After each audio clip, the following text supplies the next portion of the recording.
It's been one of those days. I need to go vent some frustrations. So, I think I'm gonna go play with the machine. Anybody ever run one of these before? Well, you're about to learn how.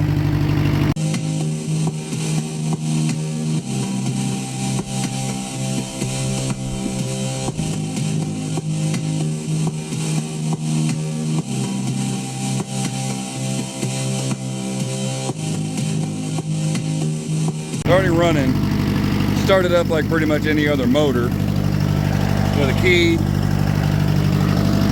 Oh, and then you got to get up on it, sit in the seat, and to go forward, got that guy right there. Forward, back, and over here we got our throttle. We got to shut this guy off right here, which is our parking brake. Now we can move. So let's go forward. Now this whole thing pivots to steer. And it's kind of awkward if you're in a tight, confined space.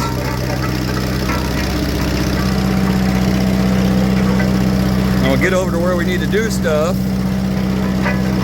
And then we'll kick on the barrel vibrator and pack in some of the new gravel that's over here at the gate. I probably ought to move my hose before I run over that. Oh!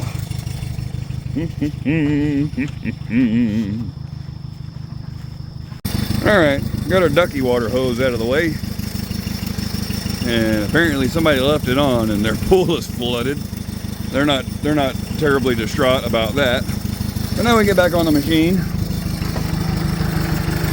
and continue.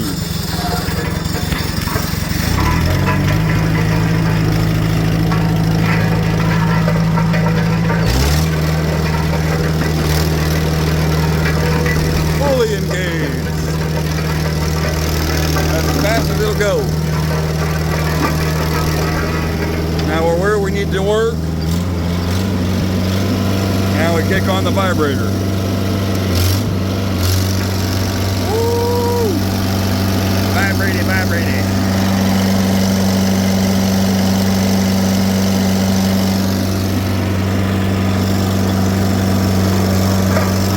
I like to go kind of slow when I'm actually packing,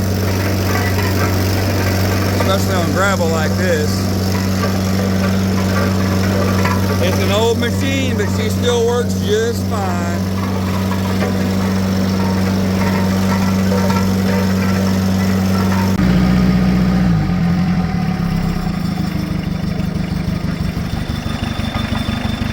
Making some progress.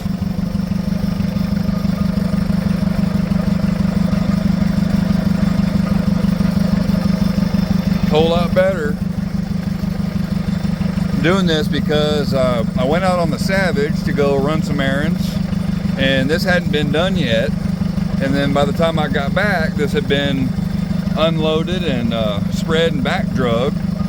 And once I got off the road base over here and got onto the dang gravel, it was a little bit squirrely, just a little bit. But then immediately I realized I needed to go get a dang pack of cigarettes.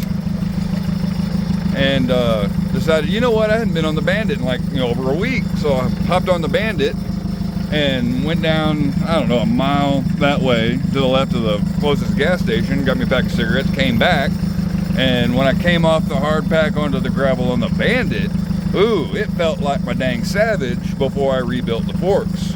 It was squirrely on this real loose gravel, so as often as I am in and out on bikes, I figured I might as well, for self-preservation, go ahead and pack some of this new gravel in, and that'll make it a little less slippery, less apt to deflect when my front tire is kind of plowing into it, and it'll just stay on top, hopefully anyway. But yeah, whole bunch of fun. Oh. I just got this one back to life. It had been sitting, it's been a pretty good while that it had been fired up. Gave me a little bit of guff, acted like it needed to have the dang injectors bled out. But no, a little squirt of Cosby sauce. She fired right up, reprimed herself.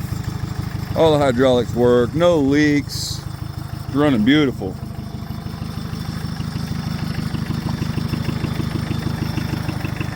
But anyway, that's how you run a packer. And then the next implement you would typically use is a roller, just a flat roller without the little squares on it. And if you're putting down tar base and all that fun stuff, the next piece of equipment after the roller would be a tread roller. And you see those on the road. They're big old, real heavy monsters, big old box, right? With the front and the back, there's like a whole bunch of wheels all the way across it, like 8 of them, on the front and 8 of them on the back. And they just have all that weight sitting on those wheels on the tread, and that smooths out the flat top. Yeah, there's a process to making roads, and if you know it, you know it, and if you don't, you screw up.